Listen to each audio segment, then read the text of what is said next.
We just talked about how to convert, which means change. You need to make sure you know that the word convert means to change a fraction to a percent. So thinking back, there are two ways that we could do a fraction to a percent. The first way was to make the fraction equivalent to something over 100. So we're going to make the fraction equivalent to something, and that's the something we don't know. So we're going to use this as our variable. The something that we don't know is going to be our variable. It's the unknown.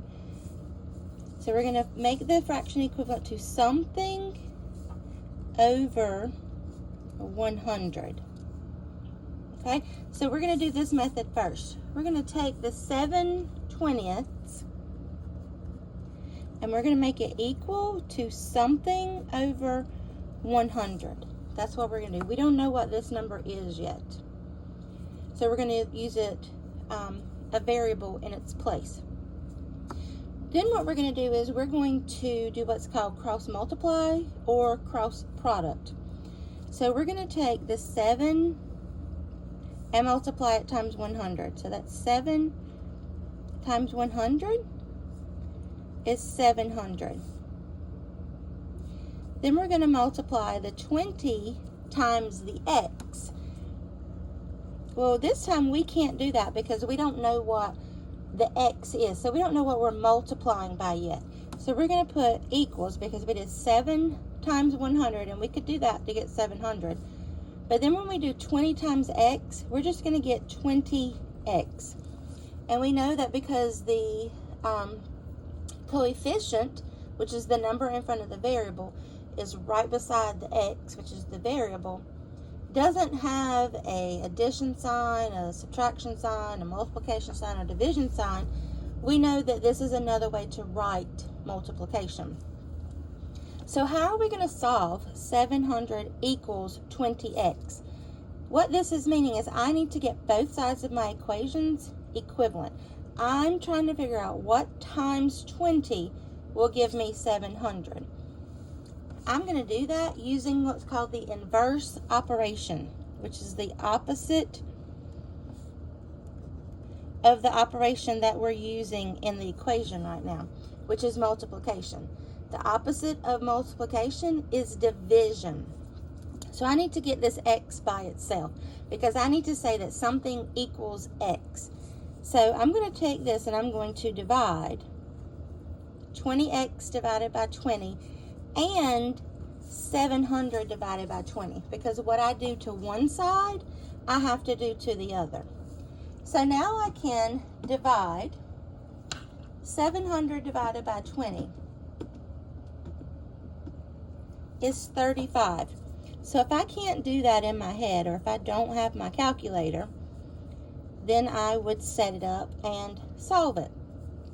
70 divided by 20 goes 3 times. 3 times 20 is 60. And when I subtract 70 minus 60, I get 10. Bring down my 0. So now I have to follow those division steps all over again. 100 divided by 20 is 5. 5 times 20 is 100. And when I subtract, I get 0. So this is telling me that 35 equals x. Because when I do 20 divided by 20, that gives me 1. So it basically gives me x. We don't write 1x. We just write the variable by itself. There's an understood or an invisible 1 in front of an x.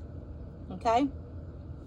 So this is telling me that this is a percent, or that I need to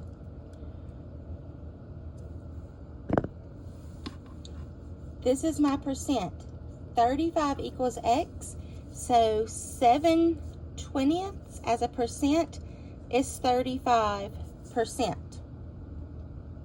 The second way that we were told how to do it on the other slide is to divide the numerator by the denominator and move the decimal 2 places to the right. Okay, so let's do that. So I'm going to divide the numerator. You make sure you're writing this down. Divide the numerator